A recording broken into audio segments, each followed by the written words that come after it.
Welcome to Everything Casual, bringing you original football casual videos from the golden era of the 80s and 90s, right up to current day. Football away day stories and historic clashes between football firms. Subscribe so you don't miss out. We upload videos every week. Welcome back. To all new viewers, this channel is a place where we can all reminisce and share memories and stories of the good old days and the golden era. So if you do have any good football stories to tell, then get in touch. And if it's decent, I will put it in a future video. Today's video is all about the Derby County Lunatic Fringe. For me, these are a very underrated mob and have had some big results. Chelsea came unstuck against this lot, as did some other big firms. We are going to listen to accounts from Derby lads and also from lads from other mobs, as they give their honest opinion on the Derby mob. If you feel I have got any facts wrong in this video, then please leave a comment and set the record straight. Let's get straight in. The DLF was formed in the late 1970s, around the same time that many other hooligan firms were emerging across the UK. It was a response to the growing football violence culture, and the group quickly became associated with Derby County FC. The firm's core was made up of working-class lads who were loyal to the club, and they were known for their aggressive style and rivalry with nearby teams like Nottingham Forest, Leicester City, and others in the Midlands. The DLF's rise to notoriety was heavily influenced by their violent encounters with other hooligan groups.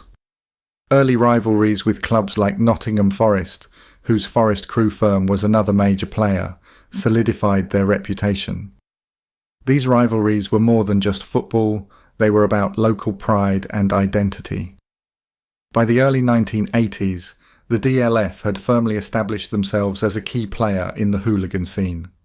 They were known for their aggressive and often reckless behaviour, which earned them a reputation for being one of the most dangerous firms in the Midlands. During this time, their clashes with rival firms became more frequent and intense. The DLF would often travel in large groups to away games, and their violent confrontations with the Forest Crew were regular events in the 1980s. Another major rivalry for the DLF was with the Leicester City firm. This rivalry was often fueled by the regional competition between the two clubs, and clashes between the two groups were often violent and well publicised. Following the implementation of banning orders, introduced by the Football Offences Act 1991, it became harder for the DLF to operate in the same manner. Members who were involved in violent clashes with rival firms were regularly banned from attending matches, meaning the group had to find new ways to communicate, coordinate, and carry out their activities. This led to a decrease in the firm's visibility at matches, though they were still active off the pitch in organising skirmishes or violent encounters. In the year 2010 and beyond, the DLF's presence has remained relatively low-key. Football violence, in general, has drastically declined in comparison to the heights it reached in the 1980s and 1990s. The DLF, much like many other hooligan firms, has struggled to maintain the same level of activity in an era where most fans are more focused on the football itself rather than the violence surrounding it. That said, the DLF is still remembered as one of the more notorious and infamous hooligan firms in the history of English football. Their legacy continues to be a point of reference in the story of football hooliganism, and for many the DLF remains a symbol of the violence and passionate, sometimes reckless, fan culture that characterised a certain era of football history. Now let's have a look at just a few incidents involving the DLF, and then after that we will listen to what actual football lads and some top faces have to say about the Derby mob. In 1970, several major outbreaks of football violence involved Derby supporters. The first took place at the cup final between Derby County and Manchester United. The Derby Evening Telegraph's headline read, "Car burnt in Skinhead's Derby Rampage." In 1973, Match of the Day televised the mayhem that occurred after a match between Derby County and Chelsea. Although the police tried to keep the hooligans at bay, violence erupted between the two teams' hooligan firms. At a 1974 match between Derby and Manchester United, police officers escorted members of firms associated with Manchester United around the back of the pitch in order to avoid conflict with the Derby firm. The DLF fought with the Intercity firm at a match against West Ham United at Wembley Stadium in 1975. On 16 January 1978, during a DLF fight with the Nottingham Forest executive crew, police officers arrested 33 football hooligans. 5 police officers were injured. On 31 January 1983, the DLF and the Chelsea Headhunters met at a match between Derby County and Chelsea, where the Chelsea chairman Ken Bates pleaded with his fans to stop it, although he later suggested that Margaret Thatcher should deal with the problem. On 7 February 1983, the DLF set off to intervene in an upcoming match between Chelsea and Derby County, but after ingesting drugs and alcohol, the hooligans caused mayhem on the coach and were eventually forced to disembark by the driver. The DLF were also abandoned at another football match, Barnet versus Ilkeston, when police reinforcements with dogs were called in after fighting broke out among fans. Bottles became weapons, and many hooligans took to the pitch during the pre-match warm-up by players. On 10 May 1984, the DLF caused havoc at Cassandra's nightclub in Ashbourne, Derbyshire. Hooligans hurled glasses and chairs at Portsmouth FC fans. One youth later had a splinter of glass removed from his eye. 4 members of the DLF were arrested and later pleaded not guilty to causing a disturbance. On the 6th June 1984, an all-out war began between Nottingham, Derby and Leicester firms in Nottingham city centre, causing damage to buildings and streets. On the 5th of December 1984, a football supporter was slashed with a knife and a mounted policeman hit by a flying brick as the DLF clashed with the Portsmouth 657 crew. In October 1985, the DLF were involved in riots in Leicester. Hooligans hurled petrol bombs at the police, who later conducted a national manhunt to capture the perpetrators. Millwall played Derby on the 27th of August 1994 in the second home game of the same season at the New Den in a match important to Millwall. Derby had beaten them in the 93 division playoffs 2.5 months earlier, denying Millwall the chance to play for promotion to the top flight. Crowd violence ensued. On the 18th of May of the same year, during another bitter match, the pitch was invaded twice, and 2 Derby players were allegedly attacked. After the match, a BBC Radio Derby car broadcasting from the match was attacked in the club's car park and turned over. Millwall and Derby fans also fought at the local Surrey Quays tube station.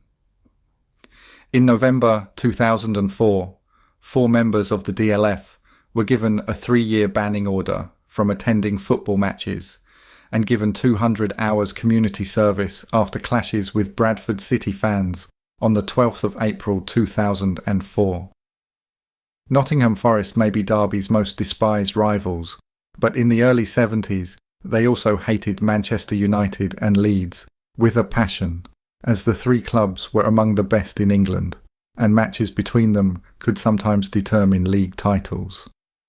The first recognised firm at Derby was the pot-bellied lunatic army, the PBLA, formed by older lads during the relegation season of 1979.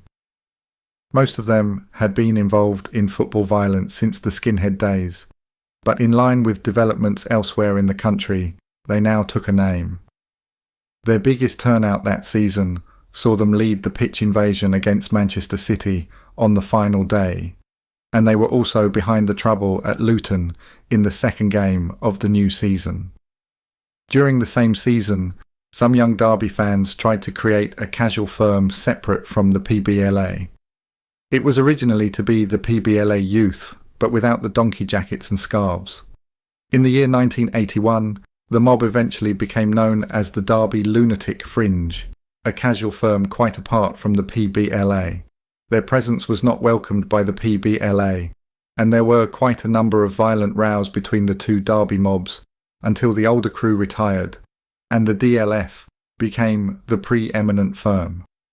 Their first calling card, DLF Fuck You, was actually produced in the year 1980, 2 years before club secretary Michael Dunford denounced the Lunatic Fringe that go out and cause trouble after disturbances during a match against Newcastle in 1982.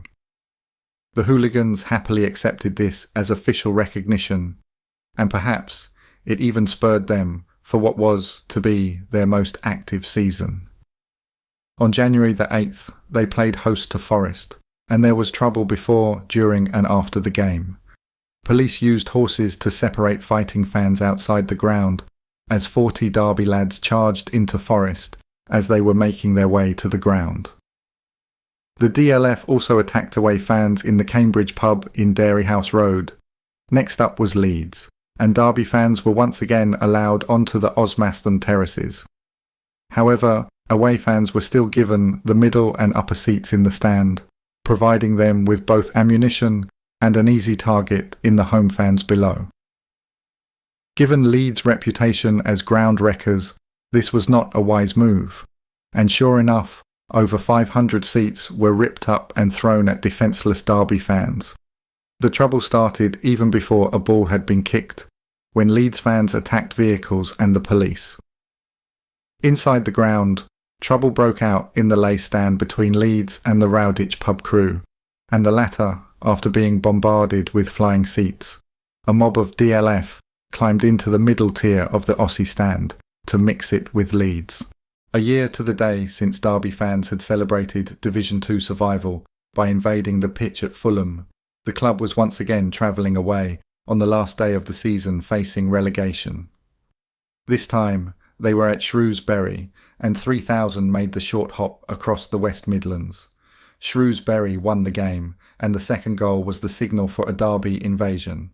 Over 1,000 swarmed into the pitch and broke both goals posts, while others ripped out 300 seats. The players fled. Trouble spilled out into the town centre, with shop windows being smashed and locals attacked. Some lads managed to break back into the ground later and laid out the broken seats to make the words DCFC and DLF. 6 police officers were injured, and there was an estimated £9,000 worth of damage that day.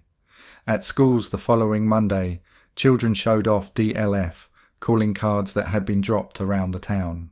For many in Shrewsbury, it was their first time that they had ever witnessed organised mob violence, and it's rumoured that day was the inspiration for Shrewsbury to form a mob, which became the English Border Front. They became very handy and underrated, by the way, but lots of lads are aware of what Shrewsbury can do. A new division came with new opponents, and a group of Derby lads infiltrated Bradford City's main stand and kicked off during the game, and before long, rival gangs were clashing throughout the ground. 29 people were injured, some by lumps of concrete torn from the crumbling terraces. There was also fighting in the stands, as seats were ripped out and thrown onto the pitch. 30 people were arrested. 200 Bradford lads travelled to the baseball ground the following. They clashed with 100 Derby faces, but the police were soon on hand to split up the two warring mobs. In the chaos, a police inspector lost his hat in a scuffle and watched as it was set alight. The DLF was still smarting from Forest's last performance at Derby, and in June 1984 they teamed up with Leicester's baby squad to seek revenge in the close season. It was reported that there were fights involving 400 people were breaking out in Nottingham city centre. The Derby and Leicester mobs were marched to the bus station, where 2 buses were hired to take them home. In the following days, police rounded up some of those responsible, and 63 lads were convicted, and 30 received custodial sentences. Derby bounced straight back up, and the DLF were once more pitted against the larger mobs, but the DLF have a history of using local non-league fixtures to fight with rival fans, so when Burton Albion were drawn to play Leicester City in the FA Cup, there was a sense of excitement, especially when the match was switched to the baseball ground. Burton Albion returned 1,500 tickets, and these were snapped up by the DLF. Any alliance that might have existed the previous summer was long gone, as East Midlands hostilities were renewed. However, it was Leicester that sparked the trouble.